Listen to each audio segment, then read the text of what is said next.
Morning student.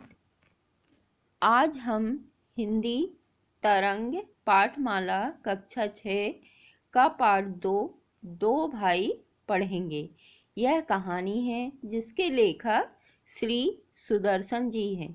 Shri Sudarshan ji ने इस कहानी में 2 भाइयों के रिश्ते को सहजता व सरलता से दर्शाया है। तो चलिए यह कहानी हम संक्षिप्त में पढ़ते हैं। सियालकोट में एक राय साहब रहते थे। उनके 2 बेटे थे। बड़े बेटे का नाम केदारनाथ था और छोटे भाई का नाम सीताराम था। राय साहब ने दोनों को पढ़ाया और बहुत प्रेम से उसका पालन पोषण किया।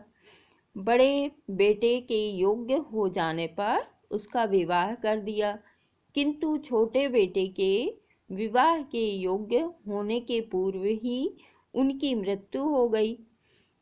छोटे बेटे सीताराम पर तो दुख का पहाड़ टूट गया।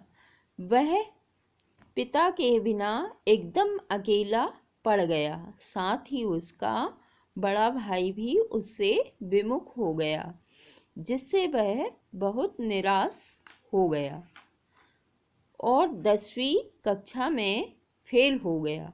बड़े भाई को तो वैसे ही छोटे भाई का रहना अच्छा नहीं लग रहा था।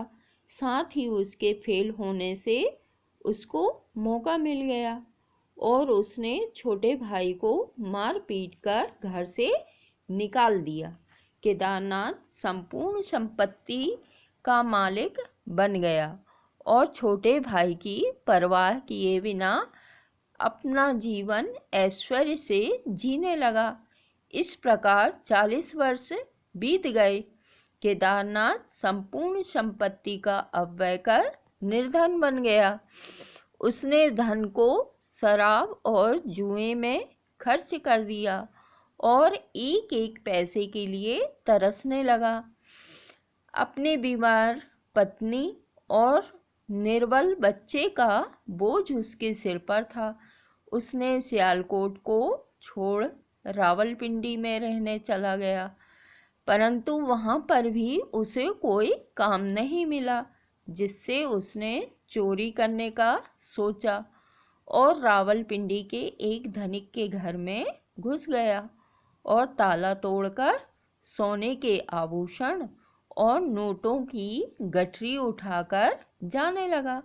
तभी वह धनिक उसको पकड़ लेता है और उससे उसका नाम तथा पिता का नाम पूछता है, जिससे धनिक प्रसन्न होकर केदारनाथ के पैरों पर गिर पड़ता है, क्योंकि वह धनिक उसका छोटा भाई सीताराम होता है, जिसने अपने परिश्रम और साहस से धन अर्जित किया था। सीताराम अपने भाई से सद्व्यवहार करता है और केदारनाथ को धन देकर कुछ काम आरंभ करवा देता है और फिर केदारनाथ को अपनी गलती का एहसास हो जाता है।